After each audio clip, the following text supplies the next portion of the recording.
Meclis Başkanı Numan Kurtulmuş, Demirören Medya TV Grup Başkanımız Murat Yancı'yı aradı az önce ve tarihi bir yayın yaptığımızı belirtti ve bu Amerika'nın, İsrail'in ikiyüzlülüğünü bütün dünyaya duyurduğumuz için CNN Türkiye teşekkürlerini, kıymetli grup başkanımız Murat Yancı'ya teşekkürlerini iletti.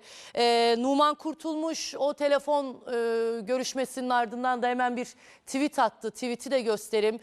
Az önce yayında da söyledik, reklamdan önce pek çok isim, siyasilerden mesajlar geliyor. Kıymetli izleyicilerimizden mesajlar geliyor. Tarihi bir yayın yaptığımızı söylüyorsunuz. Bizim amacımız bu gerçeği, bu ikiyüzlülüğü bütün dünyaya duyurmak. Dolayısıyla gelen telefonlar için destek telefonları var. Yani ve aynı zamanda insanlar duygularını çünkü ifade etmek istiyorlar. Meclis Başkanı Numan Kurtulmuş'tan da önemli bir telefon geldi ve aynı şekilde kendisi de sosyal medya hesabından bir paylaşım yaptı. Uluslararası mahkemelerde yargılanan bir katliamcıyı insan hakları, demokrasi, adalet namına insanlığın ne kadar kazanımı varsa tümünü ayaklar altına alarak ayakta alkışlayan topluluk bu katliamın ortakları olarak insanlığın hafızasına kazınmıştır. Yazıklar olsun size dedi. Meclis Başkanı Numan Kurtulmuş'tan geldi. Bir Fulya, şey okuyacaksınız Fulya, galiba, evet, buyurun. şöyle tam 72 kez o utanç alkışı gelmiş. 72 miymiş? 72 Bakın kez bir saatte. alkışlanmış. 60 dedim. Bir saat. İnanılmaz ve- ya. Her 45 saniyede bir yapmışlar yani. Ve ilk 45 saniyede girişinde bir ve ilk cuk oturmuş girişinde yani. Aynen tahminim. cuk tam oturmuş yani. tam Tebrik 3 ediyorum dakika ilk girişinde tam 3 dakika 40 Ya. saniye ayakta alkışlamışlar ve 72 kez alkışlanmış ve her defasında da ayağa kalkarak alkışlamışlar. Meclis Başkanımız Numan Kurtulmuş'un da dediği gibi bu suç ortaklığı insanlığın hafızasına kazınmıştır. Evet, ben de buradan bu vesileyle Meclis Başkanımıza Numan Kurtulmuş'a da teşekkürlerimi iletiyorum. CNN Türk ailesi olarak efendim yayınlarımız çok dikkatle takip ediliyor. Tarihi bir yayın yaptığımızdan söz ediyorsunuz. Bu yönde mesajlar ve telefonlar geliyor. Teşekkür ediyorum efendim. Hem Numan Kurtulmuş Bey'e hem kıymetli izleyicilerimize sağ olun, var olun. Yani sözün bittiği yer yazıklar olsun size demiş Numan Kurtulmuş da. Ortak aslında söylemimiz galiba bu. Yazıklar olsun. Fulya biraz önce kayboldum, gittim gazetenin manşetini değiştirdim. Değil mi? Evet. Bir ara bir... Gittim gazetenin Evet. manşetini değiştirdim. Çünkü şöyle şimdi bu vicdanları kanattılar bu akşam. Yani ben sana hatırlıyorsun senin yayınında okumuştum. Gazze'de bulunamayanları ve bulunanların da fiyatının ne olduğunu. Hala şeker kullanılır Gazze'de. İsrail parası kullanılır. Çünkü, tamam. Şimdi hastane vurdun mu? Evet. Hem de kaç hastane? Defalarca. Şimdi savaşta vurulmayacak yerler neresidir? Okullar, hastaneler, ibadethaneler. Üçünü de vurdu mu İsrail? Defalarca. Kim verdi o bombaları? Amerika. Ha. Ne dedi Biden? İşte dedi 960 kiloluk bombaları vermeyeceğim dedi. Geçen hafta satır arasında çat diye 960 kiloluk bombaların teslimine de tekrar başladılar. Bundan sonra ölen hiçbir çocuk için Amerika'nın yas tutma, ah yazık oldu çocuklara deme şansı kalmadı. Ahlak ya olur ya olmaz. Ahlak %51 olmaz, %90 olmaz. O akşamki manzara ahlaksızlığın dünyada zirve yaptığı yerdir. Ama bu manzara aynı zamanda çöküşün yeridir. Bak burada Netanyahu'yu konuşturdular, alkışladılar ya. Çin 14 tane Filistinli aralarında Hamas'ın da olduğu grubu topladı. Gazze'nin yönetimi için şimdi anlaşmaya varılıyor. Bir mutabakat hükümeti geliyor. Dünyaya artık Amerika'nın penceresinden bakmak zorunda kalmayacağız. Gazze'liler de kendi kaderlerini tayin etmeye başlıyorlar. Tamam. Ne açıkladı planda? Japonya ve Almanya'daki gibi ne yapacaklar? İnsanları ehlileştirecekler. Ne dedi? Bak medeniyetler çatışmasına atıfta bulundu. 7 Ekim saldırısını yapanlar terörist oldu. 7 Ekim saldırısında ölenlerin sayısı belli. Sen her saat 4 çocuk öldürüyorsun. Her saat 4 çocuk öldüren bir adamı alkışlayabilen bir Amerika Birleşik Devletleri gördük. Ha, bu Şimdi ikiye böldük Özay Şendir. gördüm. Sağ tarafta katliamın kanıtı, görüntüsü. Sol tarafta da katliamcıyı alkışlayanlar. Şöyle, sadece katliamcı değil, buradaki katliamları alkışlıyorlar. Yani bu alkışlar o enkazların altında ölen çocukları alkışlıyorlar. Fulya, burada dikkat etmemiz gereken şey ne? 7 Ekim'den sonra 8 Ekim'de İsrail yaşama devam etti değil mi? Şimdi Gazze'de çalışacak iş yeri kalmadı. Hepsi yıkıldı. Gazze'de tarım kalmadı. Niye? Tünellere deniz suyu bastılar. Yeraltı sularının tamamı tuzlandı. Nasıl bir geleceği olacak Gazze'nin? Ve Gazze'de bu kadar insanların evladını, anasını, babasını öldürdükten sonra sen nasıl İsrail'le barış içinde yaşamalarını bekliyorsun? Sen insanların ailelerini yok edeceksin, yaşamlarını yok edeceksin. Ondan sonra insanlar seninle nasıl barış içinde yaşayacaklar? Bak, bugün en çok neden bahsetti? İsrail Başbakanı kendi uğradıkları soykırımdan bahsetti. 1900 Abi çirkin bir örnek verdi. Tavuk. Kentucky Fried Chicken hikayesi. Reklama girmesin ama. Şimdi, Ne diyor orada yani? Ya burada diyor ki kardeşim diyor siz diyor Filistin'i destekleyerek aslında diyor tavukların onu kesen, satan yeri desteklemesi gibi bir benzetme yaptı. Yetmedi Amerika'nın iç Çok işlerine. çirkin bir benzetme. Amerika'nın iç Tam işlerine karıştığı kendisine yer var. yakışan bir Aynen. benzetmeydi. Harvard, MIT bu üniversitelere çaktı. Ha? Kendi mezun olduğu MIT'yi de söyledi. Protestoculara çaktı. Protestocu. Ben olsam ben de çakarım.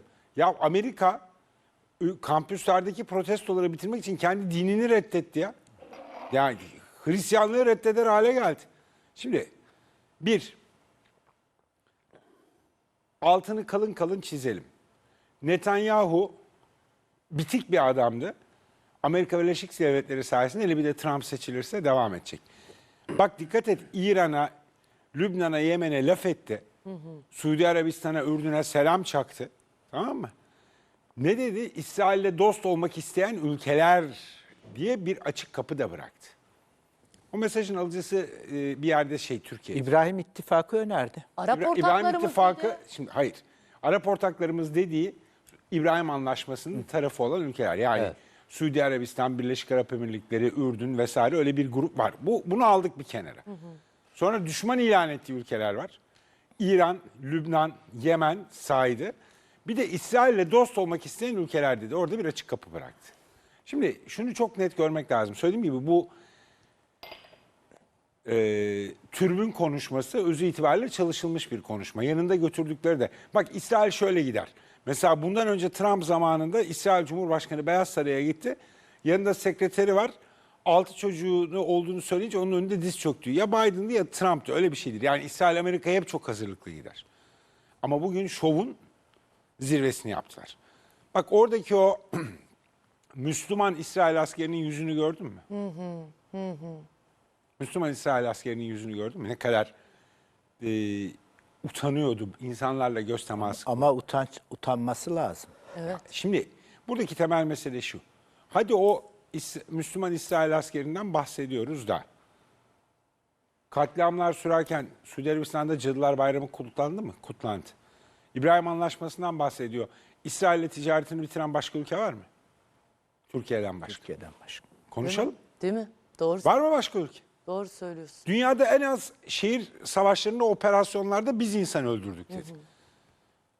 Arlanmaz, utanmaz. Beraber olduğunuz bu akşamki grubun desteklediği hendek eylemlerinde siviller zarar görmesin diye 1000'e yakın şehit verdi bu ülke. 1000'e yakın şehidi verdi bu ülke. Kime söylüyor bunu? Refah'ta diyor hiç sivil öldürmedik. Öyle mi? Ya. Hiç öyle değil.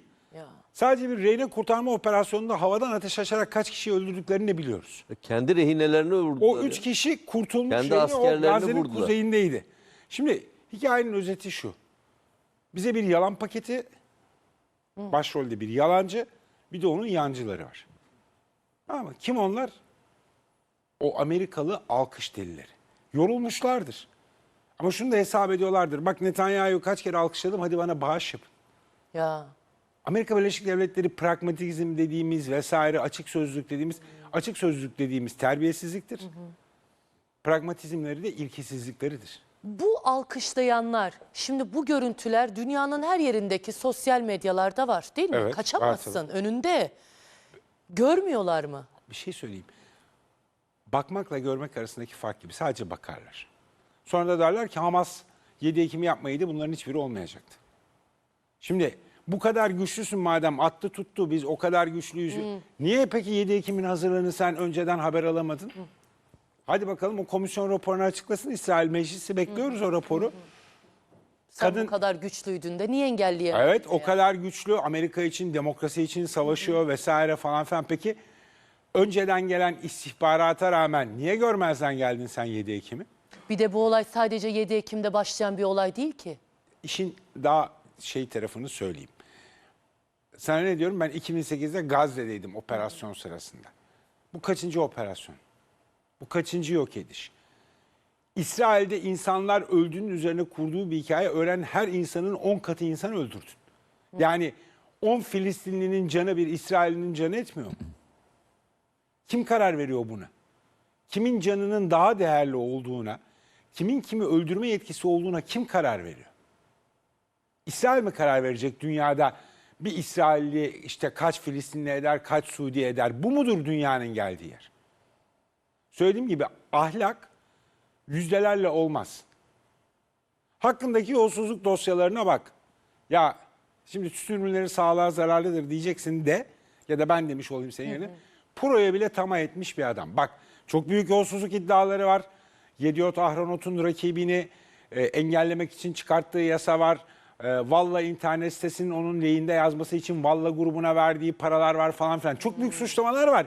Ama tamahkar, uçak bileti, Pro, çiçek. Ya kirli çamaşırlarını Amerika'ya getirmiş. İşte şöyle söyleyeyim. O olayı da Netanyahu Bir ara dediğimiz girelim adam ya. hakkındaki Zeynep. dosyayı ben hazırlamadım.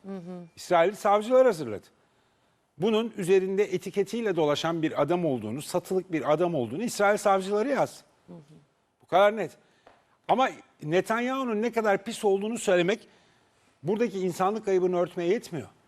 1945'te Nürnberg'de yargılanan ve soykırımcı olmakla suçlanan ülke kimdi? Almanya. 2024'te Almanya soykırıma yardım etmekle suçlanan ülke diye bir kez daha Adalet Divanı'nda. Nasıl oluyor? Şimdi hadi konuşalım. Madem bir şey yapacağız, hadi konuşalım. Aynı Almanya'dan bahsediyoruz. 45'te soykırımcıydı, 2024'te soykırım yardımcısı. Sayın Cumhurbaşkanı o Almanya'nın çapsız başbakanını Almanya Başbakanlığında bizim bir borcumuz yok İsrail'e diye yerle eksan ederken ben oradaydım. Ben Alman gazetecilerin suratında gördüm orada. Haklı olmak çok büyük bir güçtür. Zengin olmaktan da önemlidir. Çok kuvvetli olmaktan da önemlidir. Haklı olmak çok önemli bir sermayedir insan hayatında. O sermayeyi artık tek kutuplu bir dünyada yaşamamızın sonucu olarak göreceğiz. Artık Amerika'nın her dediğinin kural olduğu bir dünyada yaşamayacağız. Ve yaşamıyoruz da öz itibariyle. Bak, BRICS ülkeleri Amerikan dolarını ticarette kullanılan para olmaktan çıkartmaya çalışıyorlar. Evet. Ha. Çin, İran'la Suudi Arabistan'ı barıştırmıştı. Ukrayna Dışişleri Bakanı nerede şu anda biliyor musun? nerede? Pekin'de. Yani Çin'in demokrasisinin eksikleri vesaire hepsini konuşalım, ayrı tartışma konusu. Ama Ukrayna Dışişleri Bakanı apar topar Pekin'e gitti. Çünkü Zelenski Trump'ın gelmesinden korktu. BBC'ye bir röportaj vardı. Evvelsi gün yayınlandı BBC'deki röportaj. Dedi ki ben gerekirse Putin'le bile görüşürüm dedi. Şimdi dünya artık tek kutuplu bir dünya değil.